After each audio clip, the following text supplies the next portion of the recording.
107, State of Hawaii versus Gerhardt Konig, 1 CPC-25-373, for hearing on defendant's memo regarding the admissibility of State of Hawaii's Exhibit 107. Good afternoon, Your Honor. Deputy Prosecuting Attorney Joel Garner for the state. Good afternoon, Mr. Garner. And good morning, Your Honor. Matt Dirks here on behalf of defendant Dr. Gerhardt Konig, who is not present. We waive his presence for this hearing. Afternoon, Mr. Dirks. We'll waive your client's presence for the purposes of this afternoon's hearing. He so indicated the last time we were here on Friday. The court does take judicial notice of the records, files, and proceedings in this matter. Mr. Dirks, thank you very much for filing docket 387, which is defendant's trial memorandum regarding the admissibility of the State of Hawaii's Exhibit 107. Notwithstanding the title, the court treats this as a motion to reconsider the court's denial of defendant's oral motion to suppress evidence. Nonetheless, I appreciate the work that went into the memo, Mr. Dirks, and I'm happy to hear any further arguments that you might have on the issue. Yes, Your Honor. Very briefly, just for the court's, my own understanding is, I believe Detective Inuma is present today outside. I'm not sure if the state was intending on listening for testimony from Detective Inuma. Did you want to call him in? No, I think we have sufficient record before us as to what steps he did or did not take, and to his understanding of what the accident program is. Then thanks for reminding me. Mr. Garner, did you want to present any evidence in opposition to the trial memo? In terms of additional evidence, as opposed to what we had last Friday at the 104 hearing, there are a couple of follow-ups I had for Detective Inuma. Did you want to call him to the stand? Sure, we can do that whenever you want. If you want to do it now, that's fine. Well, before I take arguments, I think it's best to take evidence before we proceed to arguments. So thank you for reminding me. I think just inquires the scope of his testimony. From what we had on Friday, we had testimony as to what he did, what he knows, and how this information was gathered. I don't see how any further testimony can really help strengthen and clarify the state's position. Mr. Garner? I would expect to ask Detective Inuma further questions about the search warrant. I actually brought a copy of it so he can point out what part he thought was applying to these specific pieces of evidence, as well as he followed up on the specific email address that the state's Exhibit 107 is related to, which is gkonig@gmx.com. So it's just essentially to provide some additional detail if the court needs it. I don't think we need any, correct me if I'm wrong, counsel, I don't think we need any detail after the execution of the search warrant. And let me not hide the ball.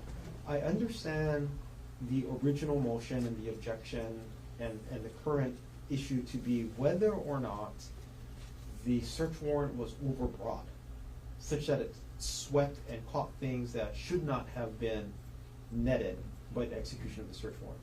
So the follow-up after the execution of the warrant I don't think is germane to the decision or the analysis that we need to undertake this afternoon.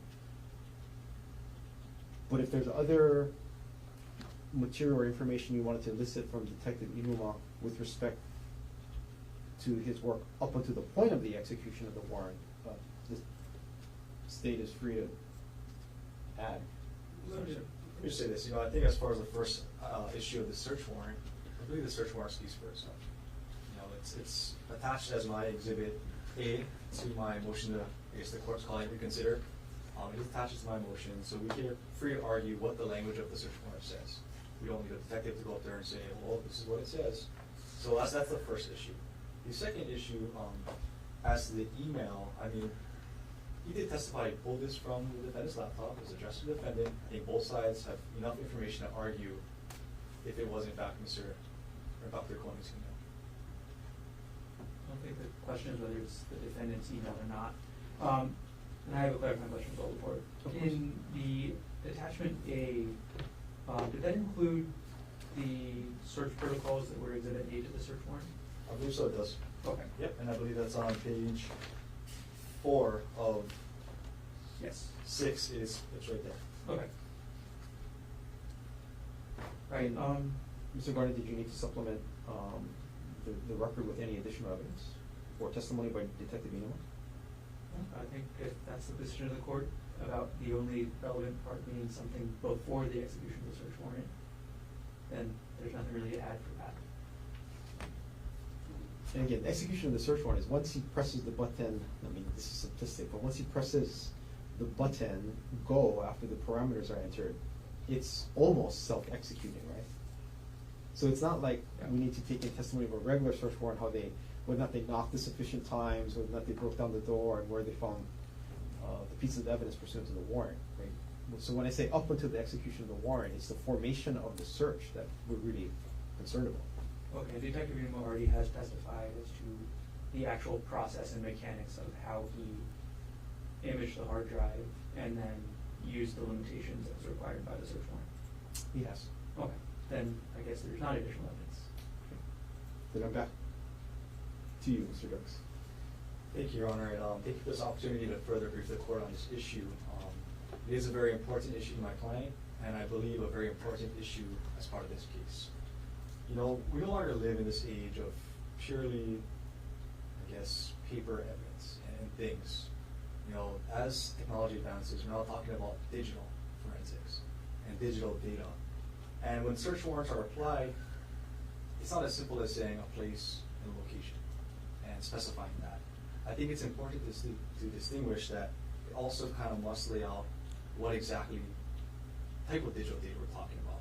And that issue here is not just the substantive email contained within Exhibit 107, but actually the mechanism by which they found it, which is what I'll call the source code or metadata. And I think that's really what the issue is here. Ultimately, we'll be asking that the court, I guess, suppress Exhibit 107 or just deny its admissibility for the state to use. I did lay it out pretty thoroughly in my trial memorandum as best I could. As the court knows, practice law, I'm not a computer forensic technician, and I actually have to learn a lot of this to present this argument to the court. So I've asked the court to give me a little bit of leeway on this argument as well. I think you did great work, Mr. Dux. Thank you, thank you. So let's, again, I know the state will go there too, let's just discuss it. Let's talk about Exhibit A, and that be the search warrant itself. I did attach it to the motion, and I think importantly, we looked at which property was sought to be searched. Again, we're talking about this silver-colored Lenovo laptop. You know, it's marked on this first page with XXX. Designed or intended for use as a means of committing the criminal offense of attempted murder, which is or has been used as means of committing the criminal offense of attempted murder, which is evidence of the criminal offense of the attempted murder. So that's kind of what the scope of what we're looking for in this property. And as the court knows in the specificity requirement to identify what it is, on the second page, we talk about subsection 2, beginning with electronic files. It says electronic files and data stored within the specified electronic devices and storage media, but specifically this is only files and data that contain, include, reflect, and otherwise reference the following case-specific terms. Not general terms, case-specific terms. And again, the dates of December 1st, 2024 to March 24th, 2024. Let's look at these terms. I think it's critical we know them. Hike, poly, puka, trail, oahu, trip, danger, death, fall, slip, accident, climb, cliff, kill, die, WhatsApp, Ari, Ariel, Jeff, Jeffrey, Jeff Miller, Terra Power, Protigen, affair, cheat, infidelity, syringe, vial, undetectable, incapacitate, divorce, and separate. And it goes on to say, which include but are not limited to text messages, phone calls, FaceTime, voicemails, social media messages, and any other type of communications. So that's the scope. This is what we're looking for. There's no mention in this, really, of the source code or the formatting code behind any of these emails. And when Detective Inuma testified last week, he talked about using the Axiom program to search through the computer data or the clone and limiting it to those things. You know, we weren't given the opportunity really to understand the Axiom device itself. Counsel was provided the Axiom portable case, but it's unclear if there's any way within Axiom itself to exclude the metadata or exclude the source code from the search. I think it's a pretty critical distinction. And we go on a little further in Exhibit A, in the search warrant, search protocols. I think it's really important the court looks at sections 5A through E. Right? It really does limit the search to using keyword search filters, date and timestamp filters, file type and data type filters, using software sorting tools, and examining only those media storage systems, user profiles, directories, folders, and files with items to be seized may be actually located. So we're connecting the nexus between the terms requested and the alleged offense is, I'm guessing, the modus operandi or the action of searching those terms to find some kind of evidence, not necessarily what's located in the source coding and data to those messages. I have included in my memo motion to reconsider in Exhibit C the source code we're really talking about here. So in Exhibit B, we started off with a 2-page exhibit, which I'm not even sure if that's even a full exhibit for the sake of completeness. But Exhibit B to my motion is this exhibit that wants to be introduced. Exhibit C is 134 pages, and that's just for a 2-page document.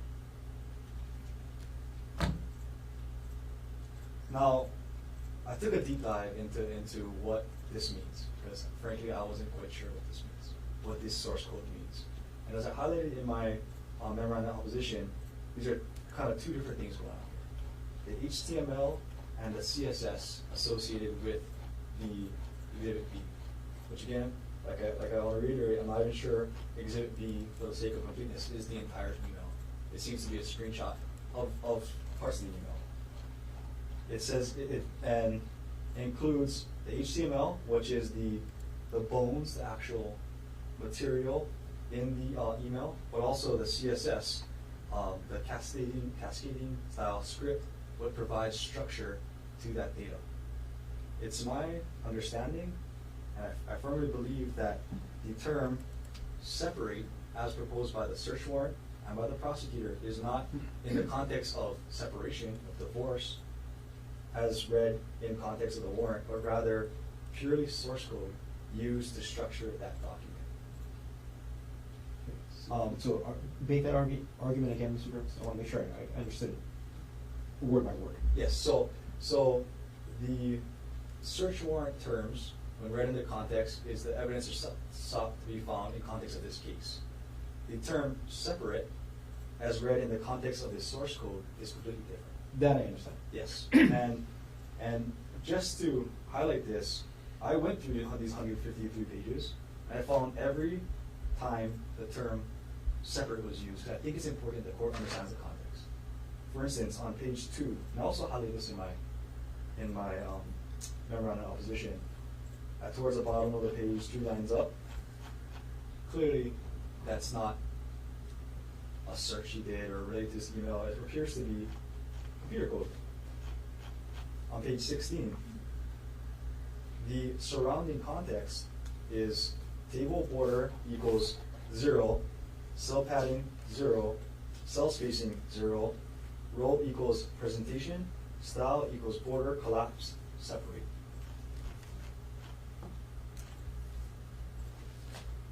Going up page 36, same thing, I'll let the court read that, same thing. Page 53, same thing as well. And finally, on page 114 is the last instance of separate. Now, if the court were to allow warrants to be this expansive, it'll allow police to search through just about everything if you use the right generalized terms. I use the example for by means of example is the 2 terms height and body, and I put this in my motion. But the term height in this source code alone is mentioned 299 times. The term body is mentioned 265 times.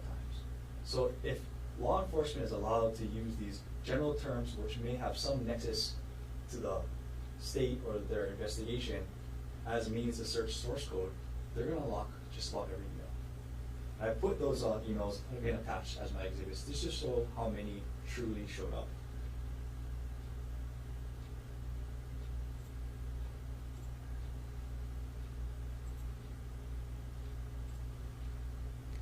Just for the court's reference, because I want to make the record very clear, last court date at the 104 hearing, we were using, I believe, Mr.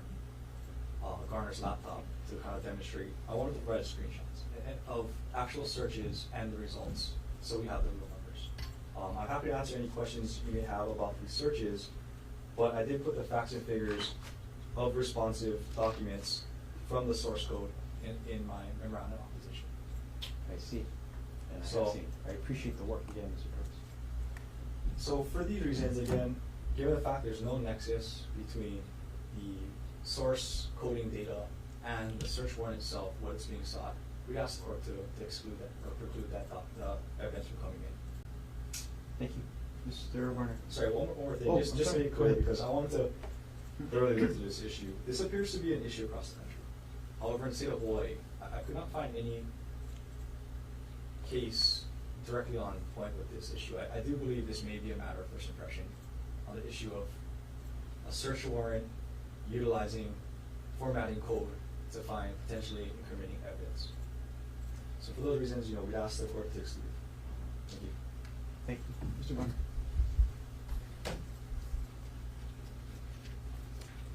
All right, as preliminary matters, Your Honor, I just have to make a record regarding this, of course. A motion to suppress is a Rule 12 pretrial motion. And needs to be filed in advance of starting a trial. It's extremely unusual to have a motion to suppress in the middle of trial. It, in essence, I suppose where a motion to suppress, if granted, is one of the only ways the state can actually file an interlocutory appeal. When that's done in the middle of the trial, the state is robbed of that remedy. So that's one thing that has to be made clear. There are strange circumstances we find ourselves in this case. And when I say it's strange, it's because the digital materials were provided to the defense, I believe, in July of last year. So this is something that's been made known to the defense for a very long time. The state's intent to use Exhibit 107 was, the exhibit was provided on the date the court provided that we turn our exhibits to the other side, so March 6th. The state also filed an NOI regarding this evidence that we argued the relevancy of it motions in limb. So it's crazy that this has now become an issue in the middle of trial. That we've had a rushed 104 hearing last week where we did our best to get out the evidence needed for the court to make this decision, but it's just not a normal situation. With regards to the actual search warrant in this case, the search warrant authorizes the search for only files and data that contain, include, reflect, or otherwise reference the terms. In this case, the term separate was referenced by State's Exhibit 107. It was referenced with that code, and Detective Iwua testified exactly how he executed the search warrant and why this email ended up coming back as flagged as being responsive to the search terms. So it's clear, I don't think it's disputed between any of the parties here, that the reason that this email came back as responsive to the search warrant is because the term separate is included in the source code. I think everybody's on the same page with that. But frankly, that just means that this email does fit within what the search warrant requires. It does say that it's a file or data that references the following case-specific material. So as a simple question, Detective Iwua followed the directions in the search warrant. He followed the protocol listed as Exhibit A. There was no bad action here that would require suppression. And frankly, the Exhibit A also includes a provision number 8 about plain view. The solution for finding and committing evidence while executing a search warrant on digital forensic material is not exclusion. And this doesn't exactly fit the Plainview protocol either, because in fact it's not evidence of an unrelated crime, it's evidence of defendant's build up to committing the crime in this case. Isn't Plainview really not applicable here? And the reason is this: the whole point of having these search parameters is so that there is no situation where law enforcement is in a lawful position to view what would otherwise be incriminating evidence that they were not seeking. The search warrants here is different from a search warrant to go search a residence, for example, because it's far more particular. If there's a search warrant to go into a house, and I'm sure I'm preaching to the gospel, to the choir here, but there's evidence of a different crime. There's no intrusion of privacy because the search warrant already allowed the police to go into the house. That they happen to see evidence of another crime, they can continue on their investigation of that other crime. Here, the search limitations prevents that kind of lawful plain viewing of other evidence, no? Well, if you want the actual, definition that the police used in their protocols for what the Plainview and how it applies to this kind of search, it's in number 8, in attachment A. So it states, if the examiner inadvertently discovers evidence of a crime that is unrelated to the offenses set forth in the search warrant, and this is where it doesn't 100% apply to this case because, the evidence that was found does relate to this offense. The examiner may continue with the authorized search pursuant to the grant of authority in the search warrant. Once they find that unrelated evidence, they don't expand the search warrant with new terms until they seek another search warrant. So that's how Plainview, in our position, and in the way that this search warrant was drafted and approved by the district court judge, that's how the Plainview applies to digital forensics materials. So this Plainview is really for a different offense, not for the underlying offense being investigated. Yes. Okay. So in this case, Detective Unuma used the terms as required by the search warrant. Those terms brought up evidence that the court has already found relevant. We've had the motion really about this. It is not, I'm going to call it direct, but it is circumstantial evidence of defendant's state of mind, motive, intent, all these things. So essentially, there's no wrong that's been done by the police in finding this. And as we found out last week, looking through the Axiom portable software together, this is not a term that's used in every email. It's not. It's used in some emails. It's not in others. There was thousands of emails that were responsive. Some were responsive to this term separate. Some were responsive to other terms in the search warrant. So it's not as if this is going to draw in every email the defendant has ever sent. So that's one thing to consider as well. And then I looked up. I did try to at least source check what the defense provided. So I looked up this Mozilla website that was cited or linked in the defense memorandum. I tried to click the link. I looked at it. I didn't see the word separate at all as part of the CSS syntax. I don't know if it's in some other sub-page or something else where I just didn't see it, but at least on the page that was linked, it was not there. So I'll leave it with that and say that, considering we're discussing motion to suppress, defense has not met their burden because defense is the one who was the burden in the motion to suppress. They have not met that burden, and this evidence should not be suppressed. Thank you.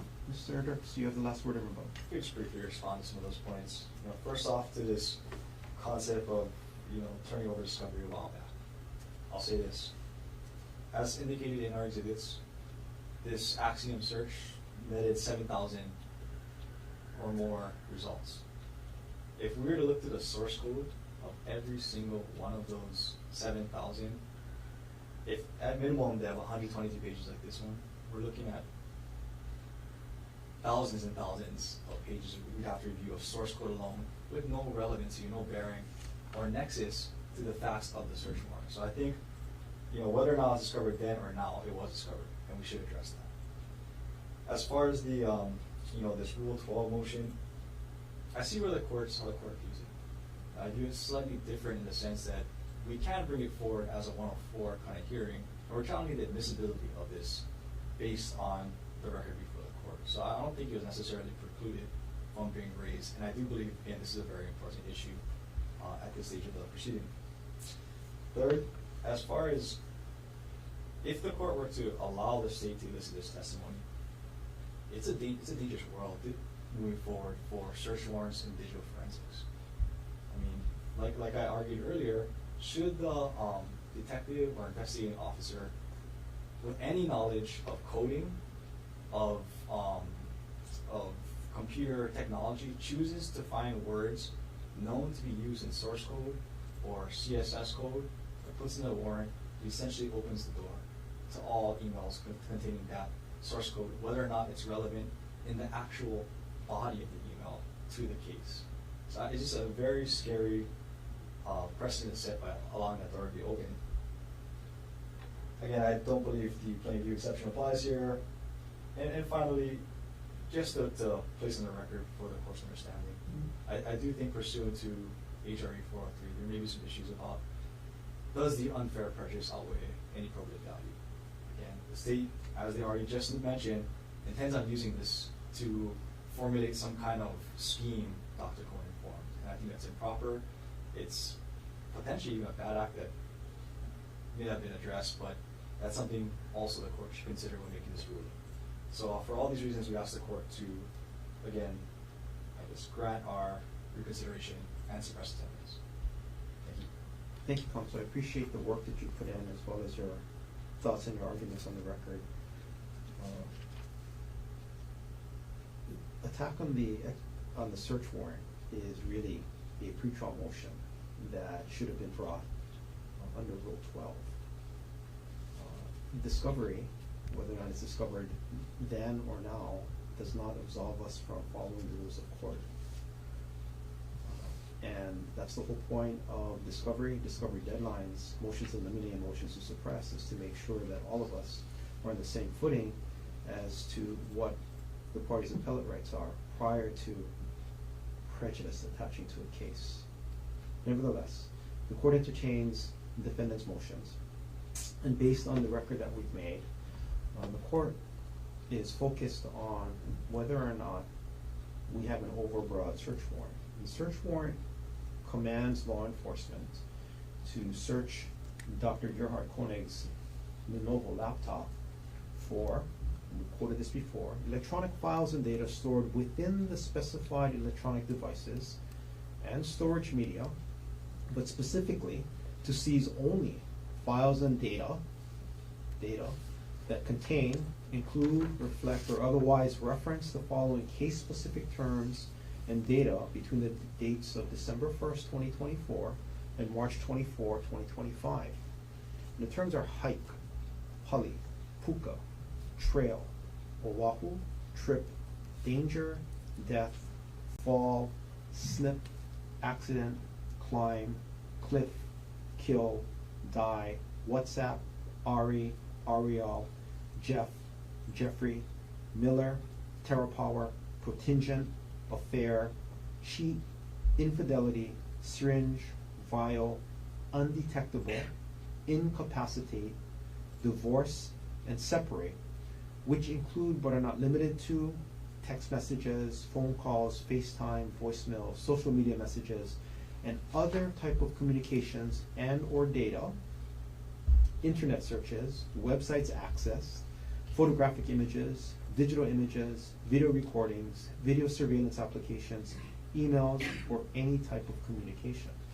So that's the language of the search warrant that we're dealing with. And when dealing with a motion to suppress, the proponent of a motion has the burden of establishing not only that the evidence sought to be excluded was unlawfully secured, but also that his own Fourth Amendment rights were violated by the search and seizure sought to be challenged.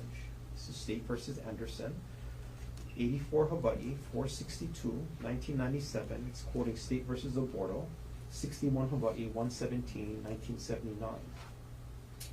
And according to Anderson, because each police search might involve unique facts and circumstances, a determination of whether a search warrant complies with constitutional particularity requirements must be made on a case-by-case basis, taking into account all of the surrounding facts and circumstances. And this is, again, Anderson, 81 Hawaii at 467 to 68. We all know it's the right of the people to be secure in their persons, houses, papers, and effects against unreasonable searches and seizures.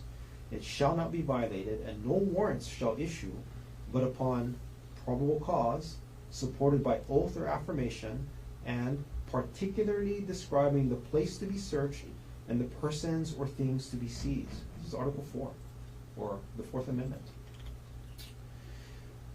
of the United States Constitution. Now, a search warrant is unconstitutionally overbroad if it permits search of electronic media for evidence beyond the underlying crime investigated by law enforcement. State versus Hampton. It's a Washington case, and it's 574 P3 150. It was decided in 2025. And also, for example, State Commonwealth versus Sacadia, which is a Pennsylvania case, 309 A3D 1035, 2023 case. And there, it's overbroad if the search warrant directs law enforcement to seek, quote, all electronic data, unquote. So that's over-encompassing. And likewise, a Maryland case, Richardson versus State, 282 Atlantic 3rd, 98, 2022 case, where the appellate court held that a catch-all term, or the catch-all language, permits an overbroad or seizure of any and all electronic information that might be stored on an electronic device. So, to avoid overbreadth, a search warrant must describe a nexus of the evidence sought and the underlying crime investigated by law enforcement. This is common sense, but this is also the holding of State versus Short. It's a Nebraska case. 964 Northwest 2, 272, was decided in 2021. There is no one-size-fits-all solution for ensuring particularity, and these are cell phone cases, and search warrants for cell phones. This is Richardson versus State, again a Maryland case. And it's guiding here, because in submitting the ruling upon every application for a cell phone search warrant for electronic devices, by extension, the affiant and the issuing judge must think about how to effectively limit the discretion of the searching officers so as not to intrude on the phone owner's privacy interests any more than reasonably necessary to locate the evidence for which there was probable cause to search. And the ultimate touchstone of the Fourth Amendment is reasonableness. This is Richardson versus State.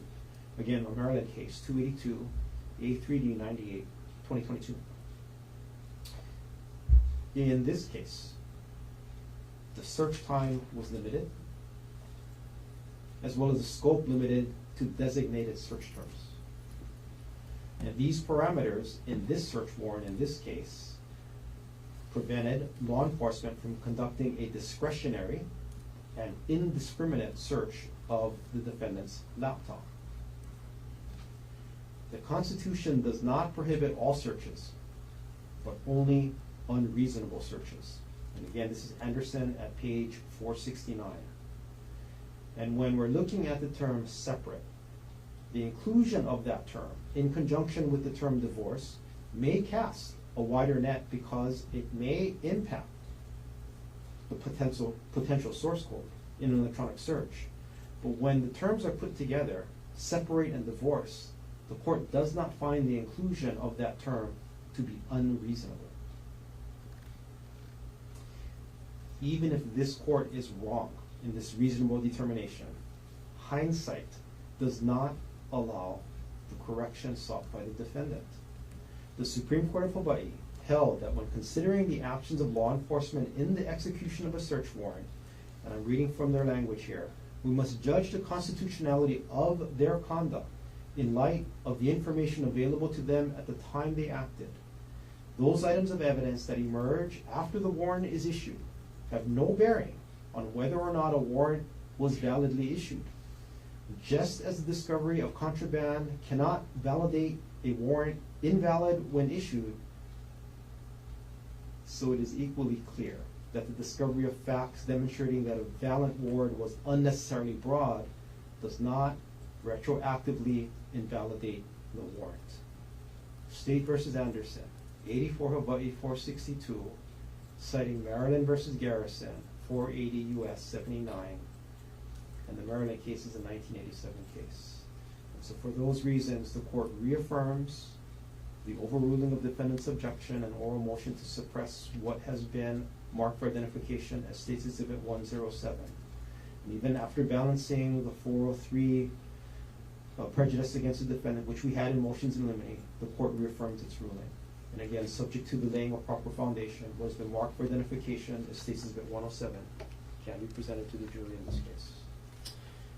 Counselor, I appreciate your time and your work. Is there anything else we should take up on the record? Just for the record, the defense did prepare amended exhibits pursuant to the court's ruling regarding redaction, and I'm prepared to turn it over today. I appreciate that, thank you. Have you provided it to the court first? and then No, you- I haven't. I still Okay. have it. Okay. The police side first. Mr. Garner, anything else you want to take up? Yes, there was testimony and things brought up by the defense about this Exhibit 107 and the word recorder being highlighted. I think Detective Greenwood's testimony was clear that that was just a search term, a visual highlight that was due to the search term. That it doesn't mean anything otherwise. That's what I expect the testimony to be tomorrow as well. Is the highlight going to be essentially an issue that precludes any introduction of this? I guess we'll see tomorrow. I mean, I think he did testify. He didn't highlight it though, so we'll see when it's raised tomorrow. We'll, I guess, approach it maybe. My general thought is no. Okay. That's not going to prohibit admissibility of the exhibit. Yeah. I expect the testimony to be, again, similar to what came out at the 104 hearing. That's just the search term that was used in the computer program, and that's why it's highlighted. It doesn't mean anything beyond that was a search term. Okay. Anything else we should take up? Nothing else you need. Okay, Counsel, if I can have all of you back tomorrow. All of us, some more than just the two of us. Yeah, everybody. But you can pass on the message. 8:50? 850. 850. We can start with the jury at 9. A couple of things I need to take up, but I think we can start close to being on time tomorrow.